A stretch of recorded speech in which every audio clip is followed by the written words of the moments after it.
What if I told you there's a number so vast, it could stretch to the moon and back hundreds of times in single-dollar bills? Imagine a mountain of money so immense, it would dwarf the tallest skyscrapers and spill across continents. This isn't just a figure on a screen. It's a force that shapes the very fabric of our lives. That's global debt, over $300 trillion. It's a sum that grows every second, ticking upward with every loan, every bond, every government promise.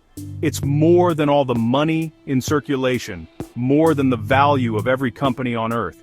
This invisible ocean of borrowed money connects every government, bank, and person on Earth. It flows through the veins of our economies, linking the fortunes of nations and the futures of families in ways most of us never see. It shapes our world in ways we barely notice, until it turns against us. When the tide shifts, the effects ripple out. Jobs vanish, prices soar, and uncertainty takes hold. This is the story of the debt trap, a cycle as old as money itself, but now more powerful and far-reaching than ever before. Across centuries, empires have risen and fallen on the back of borrowed wealth. It starts with a loan, a promise of roads, schools, and a brighter future. Debt can build dreams, funding the infrastructure and services that societies need to thrive. But hidden in that promise is a mechanism that can ensnare entire countries. The fine print, the interest rates, the shifting terms, these can quietly tighten the chains. Dreams of progress can become nightmares of austerity and dependence. When debts mount, choices shrink, and the cost is paid by ordinary people. Sovereign debt operates on a scale beyond comprehension, a high-stakes game with rules few understand, but consequences that touch everyone. The stakes are global, but the impacts are deeply personal. For ordinary people, it's not abstract. It's the price of bread, the medicine on the shelf, the hope for a better life. Debt can mean opportunity, or it can mean sacrifice. Is this system a tool for development or a trap that keeps the vulnerable struggling? Does it lift nations up, or hold them down? The story of the debt trap is about power, promises, and the fairness of the world we've built. It's a question that affects us all, and demands answers. Picture a newly independent nation, bursting with hope and ambition, the dream modern cities, thriving industries, educated children. But dreams need money, and the coffers are empty. Enter the world's financial giants, offering loans that seem like miracles. Build your dams, pave your roads, unleash your potential, they say. Repayment will be easy. Leaders sign, money flows, and for a moment, the dream feels real. Construction booms, factories rise, optimism soars. The loans are seen as investments, not burdens. Everyone believes growth will outpace debt, but the global economy is unpredictable. Commodity prices crash, oil spikes, political turmoil erupts, the promised boom fizzles. Factories stall, markets dry up, and the golden age fades. The money is spent, but the wealth never arrives. Trouble starts quietly, a missed revenue target, a nervous finance minister. The first loan payment is due, but the country can't pay. Default means financial exile, so the government scrambles for cash. Reserves run dry. They return to creditors, not as partners but as supplicants. They borrow again, this time just to pay interest. The new loan comes with harsher terms and higher rates. Now money isn't building the future, it's paying for the past. Each year the debt grows, but nothing new is built. The cycle repeats. More loans, worse terms, deeper holes.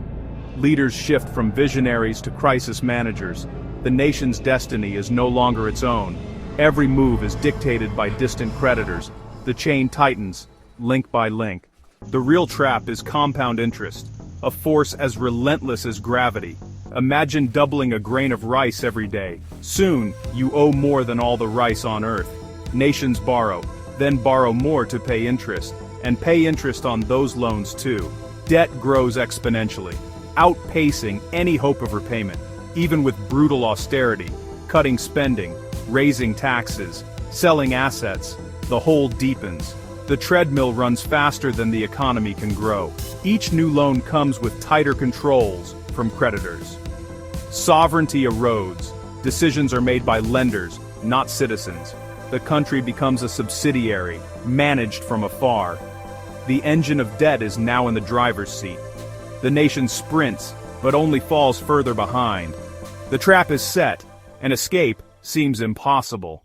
Imagine a family full of hope, building their dream house with money they don't actually own, money borrowed from someone else. They picture a safe haven, a place to grow old, raise children, and celebrate milestones. The foundation is poured, the walls go up, and every brick is a promise for a better tomorrow. But then, disaster strikes. A sudden storm wipes out their income, leaving them unable to pay the loan. Bills pile up, and the dream begins to slip away, replaced by anxiety and uncertainty. The lender steps in, offering another loan, but this time, the terms are harsher. The family must cut corners, use cheaper materials, and give up control over their own home. The dream is now at the mercy of someone else's rules. The house is eventually finished, but it's nothing like what they imagined. It's flimsy, leaky, and fragile, a pale shadow of the dream they once had. The sense of pride is replaced by disappointment and regret. This isn't just a family story, this is what happens to entire nations. Grand projects stall or are built to lower standards as governments scramble to meet debt obligations.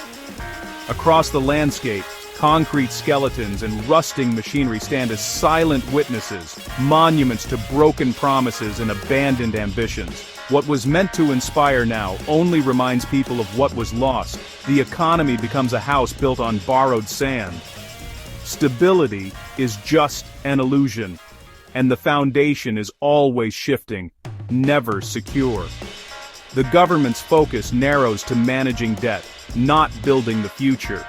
Instead of planning for progress, governance becomes a constant act of crisis management, always reacting, never leading. Every decision is made with creditors in mind, not citizens. Policies are shaped by the need to appease lenders, while the real needs of the people are pushed aside. When the global tide turns, the whole fragile structure is at risk. A single shock can bring everything crashing down, exposing the weakness beneath. The dream is lost, replaced by the struggle to survive. Hopes for a better life give way to the harsh reality of making ends meet. In the end, the nation's future is mortgaged, perhaps forever. The cost of borrowed dreams is paid by generations yet to come. Eventually, the cycle collapses. Debt is too big, and new loans dry up. The warning signs were there. Empty offices, shuttered shops, and a sense of unease in the air. What once seemed like endless growth now feels like a trap closing in. The country teeters on default. Markets panic, investors pull out, and ordinary citizens brace for the unknown. The government scrambles for solutions, but options are few and time is running out. Creditors step in with a bailout, but it comes with strings. A structural adjustment program. These deals are negotiated behind closed doors, far from the public eye, and the terms are rarely generous. The government must slash spending, fire teachers, nurses, sell state assets. Hospitals close, schools empty, and the social safety net unravels almost overnight. Water, electricity, even phone lines are privatized, often sold cheap to foreign companies. What was once public property is now a commodity, and basic services become unaffordable for many. Markets are opened, tariffs dropped, subsidies cut. Local businesses struggle to compete with imports, and the cost of living rises as protections vanish. The currency is devalued, exports are cheaper, but imports and essentials skyrocket in price. Families find their savings evaporate, and daily necessities become luxuries. In theory, these reforms are medicine for a sick economy. Experts promise recovery, growth, and stability.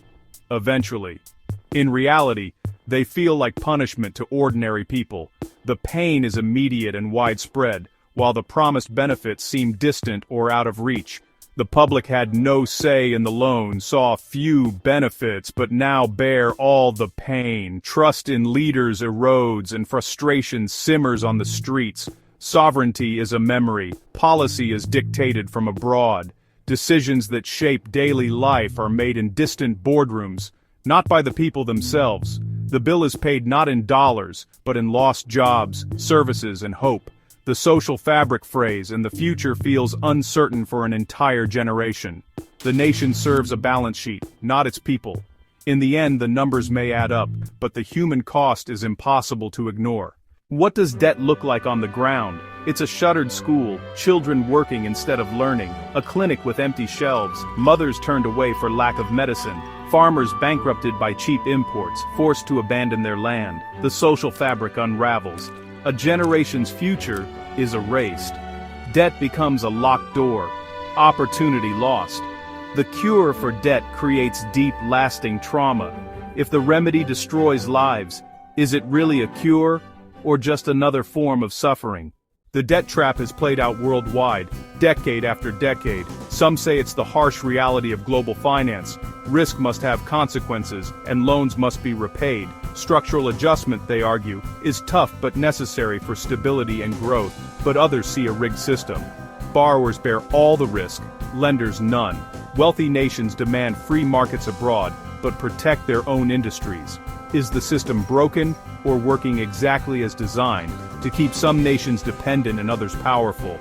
Is the debt trap an accident or a tool of modern empire? The answer will shape our future. We've seen hope turn to hardship, and loans become chains. The story is grim: power, inequality, and a system favoring the strong. But the final chapter isn't written. Movements call for debt cancellation and fairer lending. Proposals exist for international bankruptcy, giving nations a second chance. Change won't be easy. The status quo is deeply entrenched, but in a connected world, one nation's poverty diminishes us all. The real question: can we find the courage to break the cycle?